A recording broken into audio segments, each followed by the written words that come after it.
Salut à toutes et à tous, c'est Rock, j'espère que vous allez bien, en tout cas ça va super. Aujourd'hui on se retrouve pour une nouvelle vidéo, pour un nouveau tuto cover, ça faisait longtemps que j'avais pas fait. Et donc aujourd'hui je vous apprends à faire cette cover, voilà, plutôt dans un style underground. Si vous allez sur SoundCloud vous aurez beaucoup de covers de ce style là, du coup je vous apprends à faire tout simplement une cover de ce style là. Donc comme d'habitude, quand vous arrivez sur l'interface Photoshop, vous faites créer nouveau, vous faites 1000 par 1000 en largeur et en hauteur. Alors je sais qu'une cover normalement c'est 3000 par 3000, mais si je fais 3000 par 3000 et que j'enregistre mon PC en même temps, mon PC va mourir. Donc une fois que vous avez mis 1000 par 1000, résolution 300 et contenu d'arrière-plan blanc, couleur RGB, faites attention, vous faites créer. Voilà, vous arrivez sur un carré blanc, c'est tout à fait normal. Vous allez déjà enlever le cadenas pour qu'on puisse commencer à travailler. Et donc là, vous allez apporter votre sujet principal, votre photo de votre sujet principal. Donc voilà, moi j'ai choisi cette photo. Donc c'est une photo que j'ai trouvée sur Pexel, qui est un site d'image libre de droit. Donc j'ai trouvé le sujet plutôt cool. Mais vous, évidemment, apportez votre sujet simplement. Et j'ai oublié de préciser, mais je mettrai dans la description un pack contenant tout ce que je vais utiliser dans le tuto, et ce pack on va dire que vous le débloquerez à partir de on va dire 50 likes. Voilà, quand il y aura 50 likes sur cette vidéo, je vous mettrai le pack dans la description, je vous mettrai le lien. Donc la première chose à faire, ça va être de mettre un noir et blanc. Donc vous allez suivre ma souris comme d'habitude, donc là elle est ici, vous allez cliquer sur cette icône, vous allez mettre noir et blanc, voilà, tout simplement. Ensuite, vous allez recliquer ici, vous allez cliquer sur seuil cette fois-ci. Donc là, ça va donner cet effet, excusez-moi, un peu grunge, etc. Donc, vous allez régler comme vous le souhaitez. Donc moi, je vais faire en sorte qu'on voit un petit peu le sujet quand même, mais que ça soit un peu dégradé. Donc je vais le mettre à 77. Ensuite, je vais mettre un calque inversé pour que mon fond soit noir et mon sujet soit blanc. Si votre fond est déjà noir, normalement vous n'aurez pas besoin de ce calque négatif inversé, voilà. Donc ça vous faites comme vous le souhaitez. Vous n'êtes pas obligé de tout recopier à la lettre évidemment. Et une fois cela fait, on va donner de la couleur. Donc vous allez recliquer ici et faire courbe de transfert de dégradé. Et donc là vous choisissez la couleur que vous souhaitez. Vous prenez la couleur que vous voulez. Il suffit juste que la couleur à gauche soit noire, voilà. Et la couleur de droite, vous prenez la couleur que vous souhaitez. Donc moi, comme l'exemple que j'ai montré un petit peu, je vais prendre un petit délire violet, voilà, comme ceci. Une fois que je vais faire OK. Et ok, donc là avant de passer aux effets, je vais juste agrandir mon sujet parce que je trouve que au-dessus il n'y a pas assez de sujet tout simplement. Donc je vais prendre le cadre de mon sujet, je vais appuyer sur CTRL et T sur mon clavier, hop, et je vais appuyer ici tout en maintenant pour agrandir un petit peu, voilà, comme ceci. Et ensuite on va pouvoir passer aux effets. Donc vous allez faire fichier, importer, incorporer. Donc là je suis actuellement dans le pack qui sera dans la description aux 50 likes. Donc je vais aller dans Effect, voilà. Et je vais prendre l'effet Paper, voilà, juste ici. Je vais faire importer. Voilà, une fois que ça c'est fait, je vais le mettre en superposition. Ensuite je vais refaire fichier, importer et incorporer. Je vais prendre plastique, voilà, juste ici. Je vais faire importer. Donc ce calcul là je vais le mettre en couleur claire, donc qui est juste ici, voilà. Et je vais refaire fichier, importer et incorporer. Et cette fois-ci je vais prendre l'effet marble, voilà, qui est juste ici. Et je vais le mettre aussi en couleur plus claire. Voilà, ensuite vous faites comme vous souhaitez, vous pouvez baisser l'opacité si vous trouvez que certains effets ont une trop forte intensité, vous pouvez baisser l'opacité. Donc moi ce que je vais faire sur l'effet marble, je vais le mettre à 54%. Donc ensuite on va passer au texte. Donc pour ce faire, vous allez prendre l'outil texte qui est dans la barre d'outils à gauche. La police d'écriture sera évidemment dans le pack. Vous devrez juste dézipper, donc il vous faudra WinRAR et vous avez juste à dézipper et installer la police. Donc c'est la police Shanga One. Donc là vous allez mettre votre texte. Donc moi je vais mettre cover tuto, voilà, tout en majuscule comme ceci. Ensuite je vais faire CTRL A pour sélectionner tout le texte. Je vais mettre le texte en blanc comme ceci.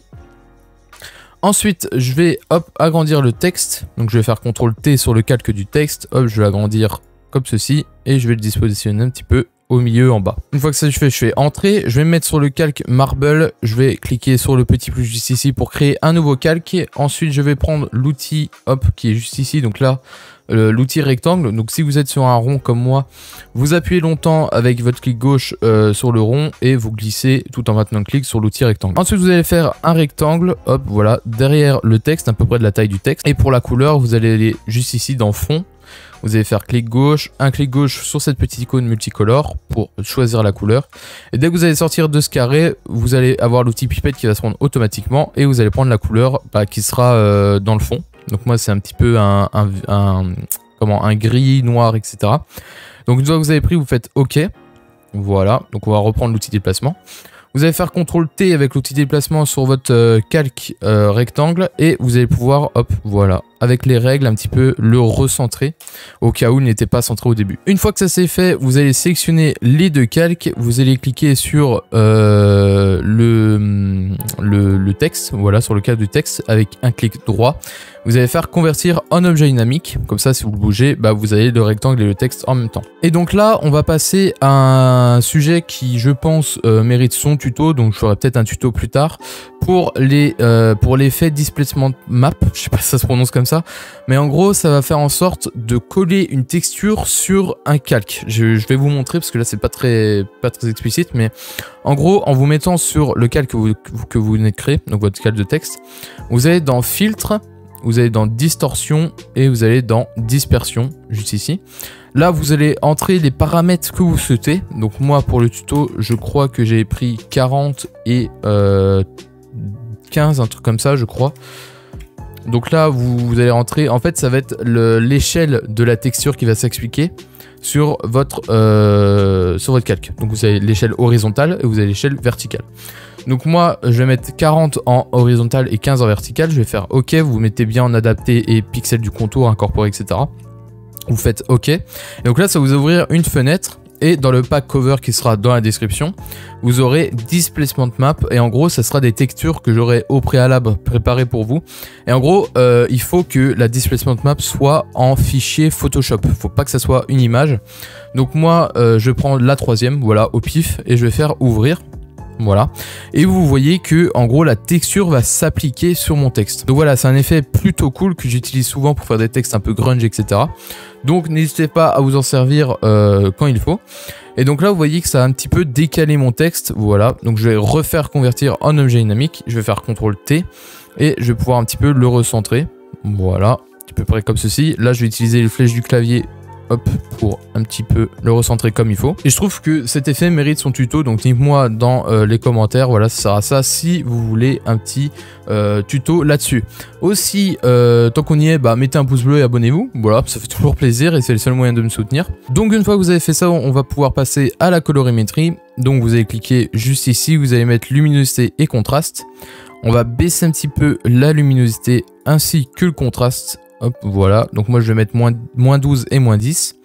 Ensuite je vais prendre un calque d'exposition juste ici et je vais me mettre à moins 0,17. Hop, voilà, comme ceci, tout simplement. Une fois que c'est fait, je vais faire entrer. Et après je vais mettre, hop, une correspondance de couleur, pardon. Donc vous allez cliquer juste ici, vous allez dans correspondance de couleur et je vais mettre la fameuse 3 strip look que je mets absolument sur toutes mes créations. Une fois que ça c'est fait, vous allez retourner dans le pack, vous allez faire fichier, importer et incorporer.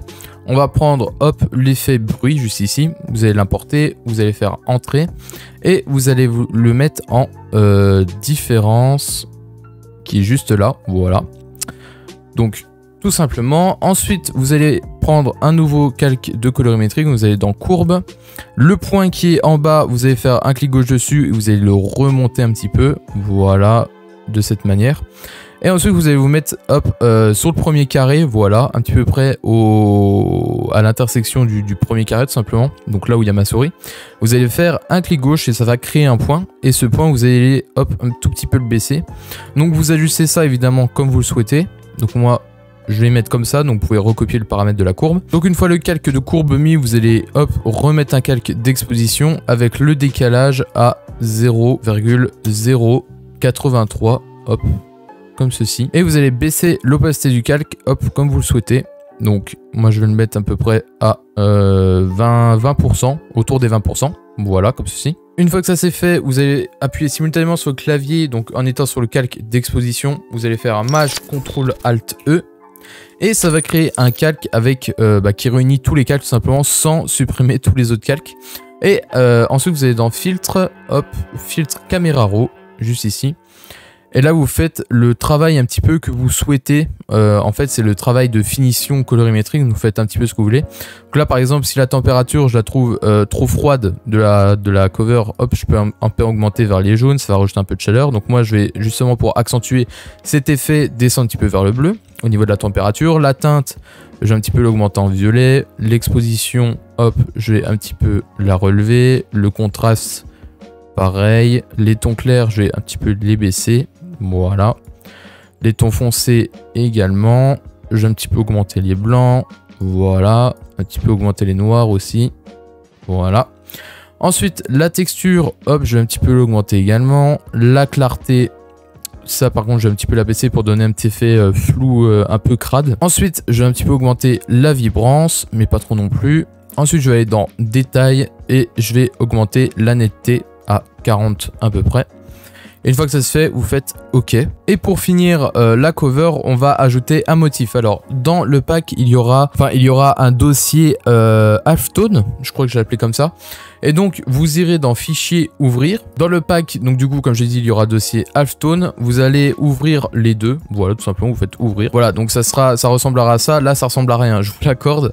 Mais on va faire de ce petit point un motif. Donc, vous en aurez deux. Il y en aura un qui sera net et un qui sera flou. Donc, moi, par exemple, je vais prendre celui qui est flou. Je vais aller dans Édition. Et je vais faire Utiliser comme motif. Voilà, juste ici. Et donc là, vous appelez le nom que vous voulez. Donc moi, je l'ai appelé Pattern Halftone et vous faites OK. Et une fois que vous aurez fait OK, vous revenez sur votre cover. Vous allez juste ici et vous allez faire Motif. Et donc là, vous allez cliquer ici et normalement, il apparaîtra, hop, juste là, tout simplement. Donc du coup, une fois que votre motif est créé, vous allez dans Échelle, hop, et vous baissez un petit peu l'échelle. Hop, donc moi, je vais mettre ça un petit peu près à 23. Vous faites OK. Et là, vous mettez en incrustation et vous baissez l'opacité. Voilà, tout simplement. Comme ça, vous aurez créé un motif halftone. Vous l'aurez pour toute la vie, à part si vous supprimez le dossier. Mais voilà, c'est toujours utile. Et ça évite d'utiliser une texture. Comme ça, vous l'aurez créé vous-même. Et là, vous avez tout simplement fini la cover. Donc, j'espère que le résultat vous plaît. Moi, c'est un truc que je kiffe énormément. Donc du coup, si ça vous a plu, dites-le moi dans les commentaires. Si vous avez des idées de cover pour le prochain tuto cover, dites-le moi aussi en commentaire. Et moi, je dis ciao tout le monde pour une future vidéo. C'était Aurax.